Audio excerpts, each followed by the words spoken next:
બસ જો પગમાં જેવી રીતે ઘૂંટણમાં તકલીફ છે એટલે કમ્પ્રેશન છે, ઘૂંટણ ઘસાય છે એમનું. જ્યારે ઘૂંટણ ઘસાય તો અંદર કચર કચર પણ બોલાય છે કચર અવાજ. હા, બહુ જ આવે છે. બહુ અવાજ આવે, કચર કચર આવે. એના લીધે ચાલવામાં, બેસવામાં, પલંગ કાઢવામાં બહુ તકલીફ થાય. તકલીફ પડે છે. આ પગ આમ પાડીએ છે તો તકલીફ પડે.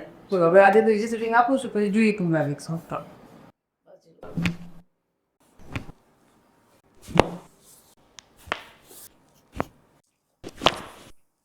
Yes yes.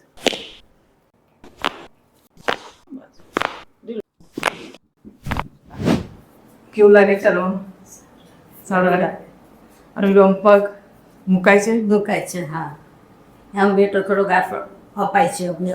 ત્રીજી સિટિંગમાં ચાલવામાં પેલું લંગડાતું જે ચાલતા હતા એમાં શું ફેર લાગ્યો? એને કરતો મને સારું લાગ્યું દુખાવામાં અને ચાલવામાં થોડું પેટર્ન લાગ્યું. કારણ પહેલાં એવું લાગ્યું કે ઝટકો માપ્યો ચાલવામાં અને પપ્પા બેઠો હતું મુકાતો. હવે અત્યારે બેટ મૂકે તો આમ સારું લાગે છે, આમ ફ્રી લાગે છે. બરાબર, સંતોષ છો ને? Thank you.